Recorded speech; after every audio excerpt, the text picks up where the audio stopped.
बिल्लाहि मिनश शैतानिर रजीम बिस्मिल्लाहिर रहमानिर रहीम अल्लाहुम्मा सल्लि व सल्लिम अला सय्यिदिना मुहम्मदिन मालिही बिक़दरि हुस्निही व जमालिही व नूरिही व कमालिही। अस्सलाम वालेकुम दोस्तों, हसन रज़ा आज एक दफ़ा फिर आपकी खिदमत में हाजिर हैं और आज हम हैं पे पीपल के ऑफिस में और आज हम यहाँ पे एक बड़ी ज़बरदस्त पॉडकास्ट जो हैं वो करने लगी हैं और जो टॉपिक है वो बहुत ही इंटरेस्टिंग है, थोड़ा सा कंट्रोवर्शियल है, लेकिन मेरा ख्याल है आपके लिए जानना भी ज़रूरी है कि ऐसा क्या है।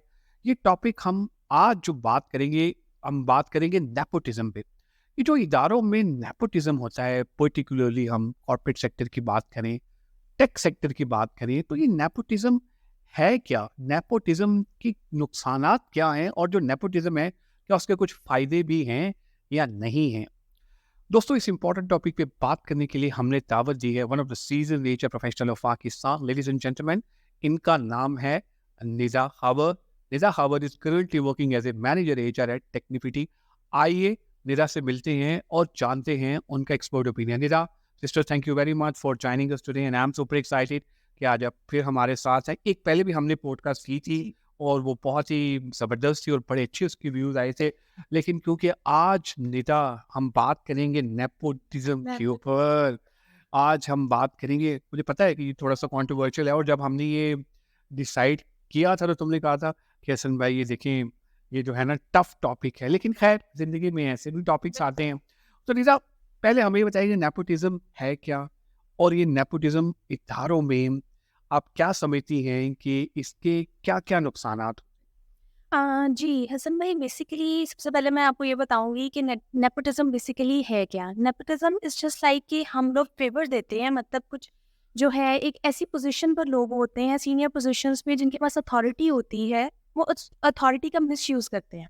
मतलब मिसयूज़ इस तरह से करते हैं कि वो अपनी फैमिलीज़ को, अपने फ्रेंड्स को जो है वो प्रायोरिटी देते हैं। देखें, to some extent it's good, but उसमें ये है कि अगर कोई कॉम्पिटेंट है जो उस पोजीशन के लिए लाइक एलिजिबल है, क्राइटेरिया पे वो मीट कर रहा है, तो इट्स रियली गुड।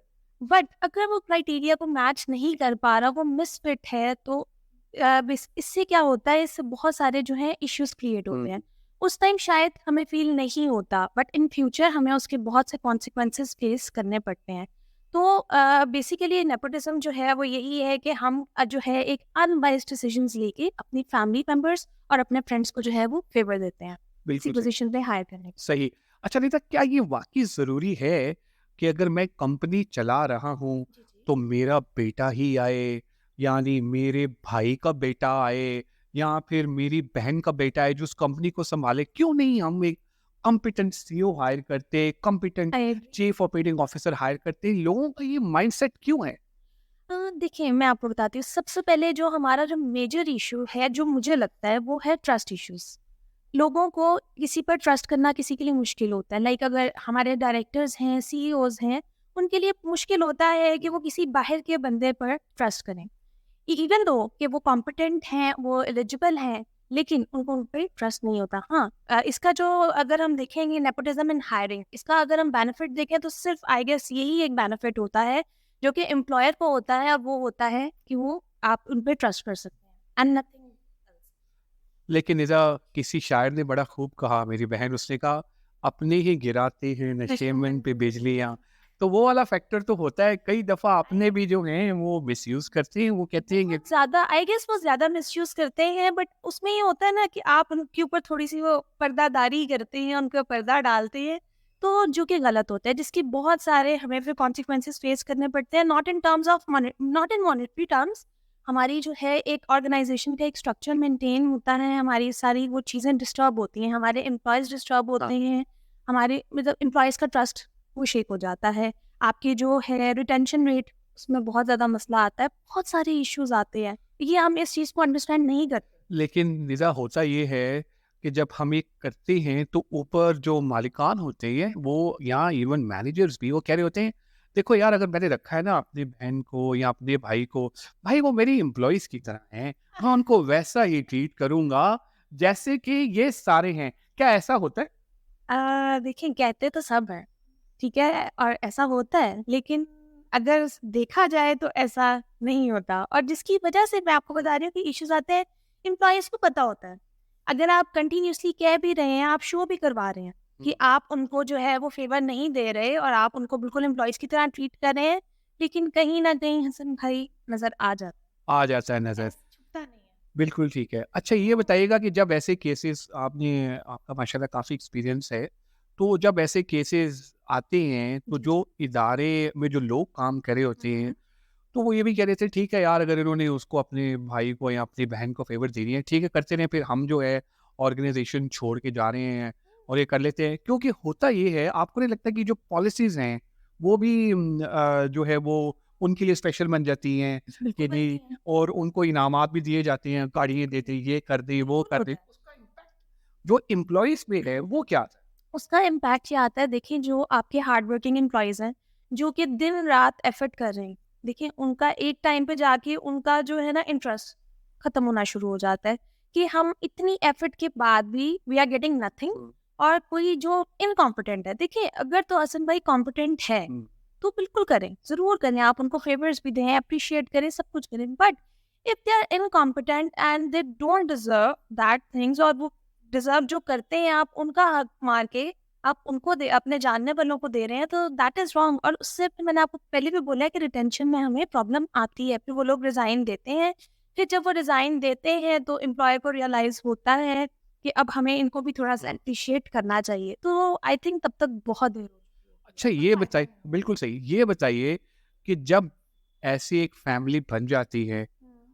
कभी ऐसा हुआ आपके इस पूरे टेन्योर में कि आपने झगड़े देखे हों? वो लड़े हों ऑफ़िस में, ये क्या हो गया, ये कैसे हो गया? क्योंकि अक्सर औक़ात हो जाता है मतलब आप घर में भी जब फैमिली होती है और फिर वो ऑर्गनाइज़ेशन भी रन कर रही होती है। आई स्टिल रिमेंबर दैट मैंने एक ऑर्गनाइज़ेशन में एज़ ए कंसल्टेंट काम कर रहा था, तो वहाँ पर मैंने ये देखा कि वो हस्बैंड और जो वाइफ़ हैं, वो वहाँ पर ही वो लड़ाई करना शुरू हो गए थे। ख़ैर पचपचाव हो गया। हम्म। तो आप नहीं समझते कि वहाँ पर जो इस तरह की चीज़ें हैं क्योंकि देखिए ना वो बचपन से एक-दूसरे के साथ होती हैं बहन-भाई या बिल्कुल। कज़िन्स जो हैं वो उनमें उस तरह की पर्दादारी नहीं होती जो एम्प्लॉइज़ के साथ होती है। तो Exactly. उससे जो माहौल है इदारे का क्या वो ख़राब होता है जब वो इस तरह की आपस में भी डिस्कशन कर रहे होते हैं? बिल्कुल होता है। देखिए वो अब डिपेंड करता है। देखिए अगर वही बात हसन भाई कि अगर किसी को पता है, अगर तो वो कॉम्पिटेंट है तो वो प्रोफेशनल भी हैं। वो वहाँ पर जो है एक जो आपका एक एटमॉस्फेयर क्रिएट हुआ है, वहाँ पे इस तरह की चीज़ नहीं करेंगे। But if they are incompetent, they are not professional, तो वो फिर लड़ाइयाँ भी करते हैं, वो बहस-मुबाइसे भी करते हैं। वो काफ़ी फिर मसले जो हैं वो होते हैं। और बिल्कुल उससे जो है बहुत ज़्यादा जो है उसके साइड इफ़ेक्ट होते हैं, एम्प्लॉइज़ इफ़ेक्ट होते हैं। और देखिए अल्टीमेटली जब एम्प्लॉइज़ इफ़ेक्ट हो रहे हैं तो आपका बिज़नेस इफ़ेक्ट होता है। तो वो सारी चीज़ें जो है जो है अल्टीमेटली आपकी ख़राब होती हैं। आपका हायरार्की स्ट्रक्चर ख़राब होता है, आपका एनवायरनमेंट ख़राब होता है, एम्प्लॉइज़ का ट्रस्ट आप पे ख़त्म हो जाता है। ये सारी चीज़ें होती हैं। सही। एक फाइनल क्वेश्चन, जी, प्लीज़। निदा ये बताइएगा कि जब आप हायरिंग करती हैं, जी। हायरिंग करते हुए क्या आप ये कोई फॉर्म फिल करवाती हैं, उसमें ये पूछती हैं कि आपका इस ऑर्गेनाइज़ेशन में कोई रिलेटिव काम कर रहा है, कुछ इस तरह से है या हायरिंग करते हो उस कैंडिडेट को क्या आप ये पूछती है, कोई चेक एंड बैलेंस होता है कि भई आपका इस ऑर्गेनाइज़ेशन में कोई रिलेटिव काम कर रहा है यानी कर इंटरव्यू में या फिर फॉर्म?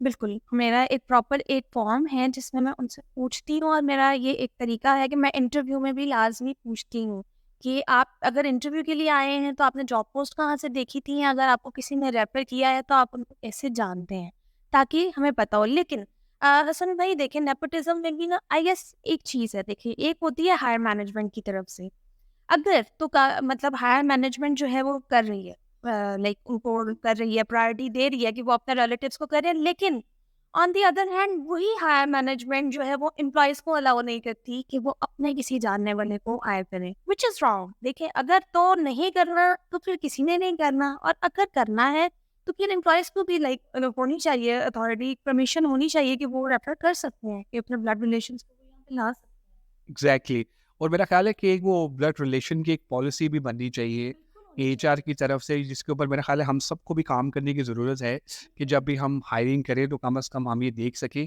और बाद में फिर बड़े मसले मसाइल होते हैं सिस्टर छुट्टी करती हैं वो इकट्ठे छुट्टी करती हैं छुट्टी वो करते हैं, छोड़ के जाते हैं, हाँ इकट्ठे छोड़ के छोड़ के जाते हैं जाते इकट्ठे हैं, अच्छा वो आते भी इकट्ठे हैं और जाते भी जाते भी इकट्ठे हैं इकट्ठे डेली हैं। बेसिस पे तो खैर ये एक आई थिंक दैट इस पे हमें काम करने की ज़रूरत है एंड बिल्कुल। I really like your expertise जो आपने जिस तरह भी नेपोटिज्म के बारे में बताया और जो आपने अपना पॉइंट ऑफ व्यू शेयर किया their sister was an amazing and wonderful contribution. आपका शुक्रिया, आप आई भी और आज ये आपने बुलाया। आप लोगों का भी शुक्रिया ये एपिसोड देखने का। उम्मीद करता हूँ एपिसोड आपको पसंद आई होगी। इंशाल्लाह ताला अनकरीब एक नए टॉपिक, नए गेस्ट के साथ आपकी खिदमत में दोबारा हाजिर होंगे।